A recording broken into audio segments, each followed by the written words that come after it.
आपको वो निकालने की कोशिश करना है। एक कुछ मैं निकाल के बताता हूँ आपको, लेक्चर पढ़ने मिल जाएगा। प्रॉपर नाउन क्या होता है ये आपको टीचर समझाएगा ना। स्वागत है आपका इस वीडियो में। आपने थंबनेल से देख लिया होगा कि इस वीडियो में इंग्लिश की बात होने वाली है। ये वीडियो मैं उन दोस्तों के लिए बना रहा हूँ जिनकी इंग्लिश थोड़ी वीक है, थोड़ी है, जिनका इंग्लिश बैकग्राउंड नहीं रहा है, हिंदी बैकग्राउंड से उन्होंने स्कूलिंग की है, अब सडनली उन्हें कंपटीशन के लिए इंग्लिश की तरफ मूव करना पड़ रहा है। कई बार क्या होता है कि हम सब्जेक्ट को स्टार्ट करने से डरते हैं, हमें समझ में नहीं आ रहा होता है। कई बार क्लास लेते हैं हम, 2-3 क्लास ली, फिर छोड़ दी, कंटिन्यूटी नहीं बन पाती है, रुचि नहीं जाग पाती है।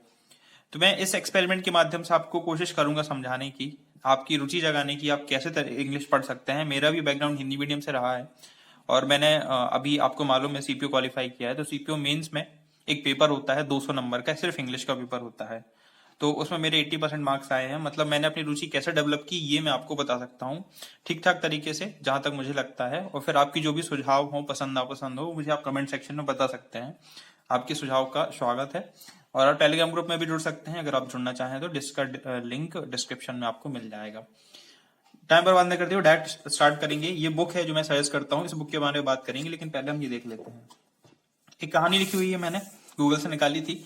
इस कहानी के माध्यम से मैं आपको अपना मैसेज कन्वे की कोशिश मैसेज देने की कोशिश करूंगा कि हमें इंटरेस्ट कैसे जगाना है। इस स्टोरी को पढ़ते हैं, स्टोरी के माध्यम से कुछ चीजें मैं आपको समझाता हूँ। Vijay was a very naughty boy who used to fight a lot with the other boys around him, due to which his widow mother got very upset and always encouraged him to do good deeds, but he never heeded her words। मतलब विजय एक naughty लड़का था, शरारती लड़का था।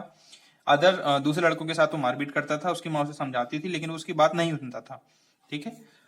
अब इस जो ये लाइन है ये आपको पढ़ने में बहुत सिंपल लगी, लेकिन जब यही लाइन क्वेश्चन बन के पेपर में आती है तो समझ में नहीं आती है। ठीक है। तो उसके लिए मैं आपको कैसे समझाता हूं, मतलब आपको इंटरेस्ट कैसे जगाना है इंग्लिश में पढ़ने में। जब कोई आप 6 से 10 तक की बुक पढ़ेंगे इंग्लिश की, तो उसमें इस तरह की स्टोरीज होंगी। उन स्टोरीज के माध्यम से आपको निकालने की कोशिश करना है कि इंग्लिश का स्ट्रक्चर क्या है। आपने सुना होगा पार्ट्स ऑफ स्पीच कुछ कहलाता है।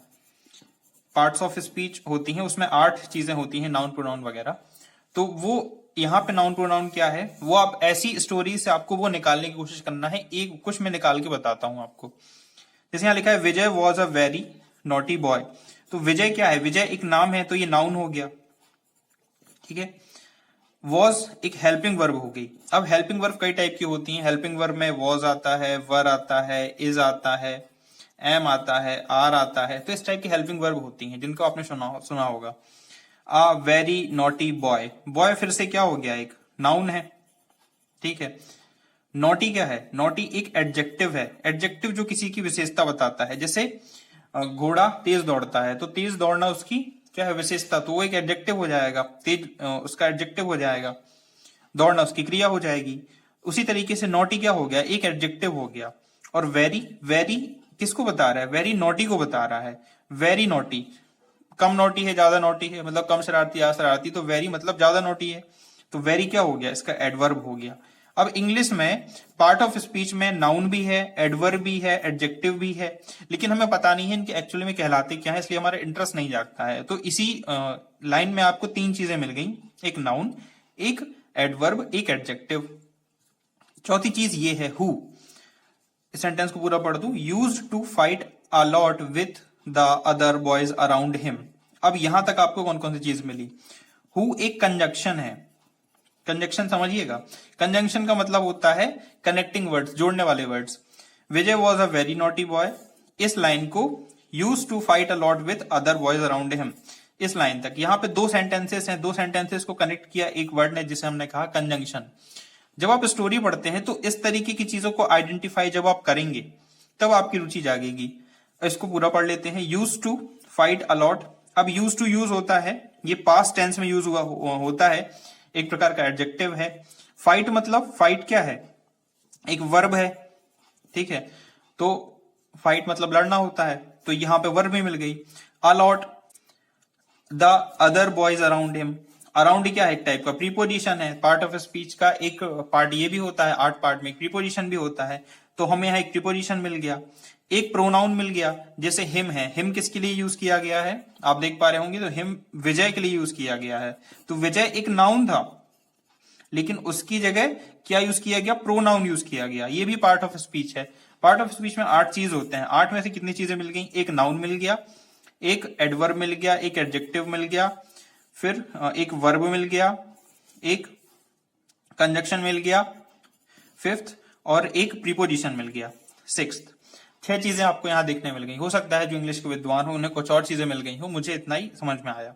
ठीक है, तो ये 6 चीजें आपको 2 लाइनों में मिल गई। अब करना क्या है? जैसे ये नाउन है, हमें समझ में आ गया, चलो ठीक है, नाउन के बाद हमें हेल्पिंग वर्ब वॉज यूज हुई। अब विजय के साथ, मान लो इसी नाउन के साथ आपने कभी हैज भी सुना होगा, हैव भी सुना होगा। अब आपके मन में क्वेश्चन क्या उठना चाहिए कि हैज किसके साथ यूज होता है? क्या हम ही के साथ हैज लगा सकते हैं? क्या हम आई के साथ हैज लगा सकते हैं? अगर हमने ही के साथ आई के साथ हैज लगा दिया तो क्या क्वेश्चन गलत हो जाएगा या सही है? या हैव लगा दिया आई के साथ तो हमारा सही होगा कि गलत? क्वेश्चन फॉर्मिंग कैसे होती है? आई हैज 2 कार्स या आई हैव 2 कार्स। ठीक है, व्यापक का लेवल यही है। हैज हैव पूछेगा, 2 कार की जगह कुछ और लंबा सा सेंटेंस दे दिया जाएगा, लेकिन हैज और हैव की गलती भी पूछेगा वो आपसे। तो अगर आपने हैव लगा दिया तो सही है, हैज लगाया तो गलत है। ठीक है, तो इस तरीके से क्वेश्चन फॉर्मिंग होती है। तो मैंने छोटी सी स्टोरी के माध्यम से आपको क्या बताने की कोशिश कर रहा हूं कि आपको अपना इंटरेस्ट जनरेट करना है कि कैसे सेंटेंस का फॉर्मेशन कैसे होता है, बनते कैसे हैं सेंटेंसेस। जो चीज हिंदी में लिखी जा सकती है उसी को इंग्लिश में लिख दिया। अब जैसी हिंदी की ग्रामर है उसी तरीके से इंग्लिश की ग्रामर है। उस इंग्लिश की ग्रामर को हमने तोड़ दिया नाउन में, प्रोनाउन में। तो अब हमने नाउन देख लिया कि नाउन क्या है। ठीक है, अब हमने उठाया एक वीडियो लेक्चर या कुछ भी, कोई भी बुक उठाई, उससे हमने पढ़ लिया कि भाई ये नाउन क्या है। Noun is the name of thing. जितनी भी चीजों के नाम है वो सारे नाउन कहलाते हैं। अब नाउन के टाइप कितने होते हैं और किस नाउन का उपयोग कौन से हेल्पिंग वर्ब के साथ होता है, उसके सामने कौन सी वर्ब लगानी चाहिए, ये सारे जो रूल्स है वो कहां पढ़ने मिलेंगे हमें? वो हमें पढ़ेंगे इंग्लिश के बुक्स में। ठीक है, जो आपकी ग्रामर बुक्स हैं, इंग्लिश की वीडियो लेक्चर्स में। तो आप अब वीडियो लेक्चर देखिए, मतलब आप अपना इंटरेस्ट जनरेट करिए, एक जगह से दूसरी जगह उसका उपयोग करिए। अपने आप को बांधे रखने में, सब्जेक्ट के साथ बांधे रखना जरूरी है। जितना आप बांधे रखेंगे उतना ही उसमें आपकी पकड़ बनेगी। तो इस तरीके से आप अपना इंटरेस्ट जनरेट कर सकते हैं। छोटी छोटी क्लासेस की जो स्टोरी बुक्स होती हैं या जो स्कूल में पढ़ाई जाती हैं उन बुक्स के बारे में। अब मैं आपको बताता हूं कि बुक का कैसे यूज करना है। ये जो ग्रामर की स्टैंडर्ड बुक है, नीतू मैम की है, 2020 का एडिशन है। तो इसे मैं प्रेफर करता हूं। ठीक है, अपने जो हिंदी मीडियम स्टूडेंट्स हैं उनके लिए बहुत शानदार बुक है, मैंने पढ़ा है। अब इसमें जो चैप्टर्स हैं वो हम देखते हैं। चैप्टर्स में सबसे पहले आप देख पा रहे होंगे ये वर्ब है, टेंस है, पैसिव वॉइस, नरेशन। नरेशन और पैसिव वॉइस लोगों को बड़ा डर लगता है, लेकिन सबसे इजीएस्ट और सबसे मतलब सीधे सीधे नंबर देने वाली यही 2 टॉपिक होते हैं, नरेशन और पैसिव वॉइस, क्योंकि इनके लिमिटेड रूल हैं और लिमिटेड क्वेश्चन आते हैं। सबसे पहले आप चाहें तो टेंस शुरुआत कहां से कर सकते हैं? शुरुआत ऐसे करिए, पार्ट ऑफ स्पीच से। 8 पार्ट ऑफ स्पीच होते हैं, उसमें सबसे पहले नाउन आता है तो नाउन पढ़ लीजिए, नाउन के बारे में पूरा पढ़ लीजिए। अब नाउन का एक चैप्टर है 14 नंबर पे, यहाँ पे 155 से 170 हम यहाँ चलते हैं। चैप्टर्स को पढ़ने का तरीका क्या होता है वो भी आपको बताता हूं। जैसे यहाँ है, ये लिखा हुआ है, नाउन की सब डेफिनेशन वगैरह लिखी हुई है, हिंदी में भी लिखी हुई है, इंग्लिश में भी लिखी हुई है। अब proper noun, common noun, collective noun, material noun और एब्स्ट्रैक्ट नाउन, ये 5 टाइप के नाउन होते हैं। ठीक है, जिन्हें हिंदी में व्यक्तिवाचक, जातिवाचक, समूहवाचक, द्रव्यवाचक, भाववाचक कहते हैं।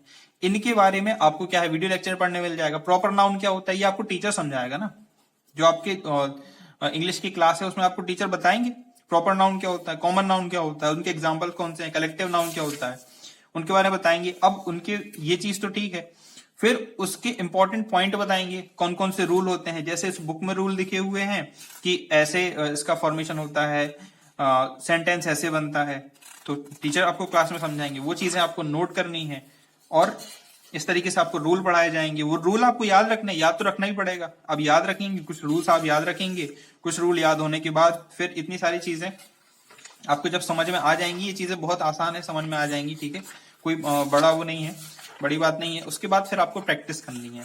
ये जो इसके पीछे क्वेश्चन दिए हुए हैं, स्पॉटिंग द एरर, इसमें दिया हुआ है कि इसमें एरर ढूंढ के निकालो। तो यहाँ पे क्वेश्चन पढ़ा, उसकी एरर निकाली, 10 क्वेश्चन हमने सॉल्व किए। इसके पीछे जो आंसर है उन से मैच किया। ठीक है, अगर आपसे ये चीज बनने लगी है, अगर आप इसके एरर निकाल पा रहे हैं तो समझ लीजिए आपका टॉपिक तैयार है। तो इंग्लिश पढ़ना कोई बड़ी बात नहीं है। ठीक है, बहुत ही आसान तरीके से, जिस तरीके से मैंने आपको नाउन बताया उसी तरीके से फिर pronoun, adjective, conjunction, articles, preposition, adverb, सारी चीजें एक एक करके तैयार की जा सकती हैं।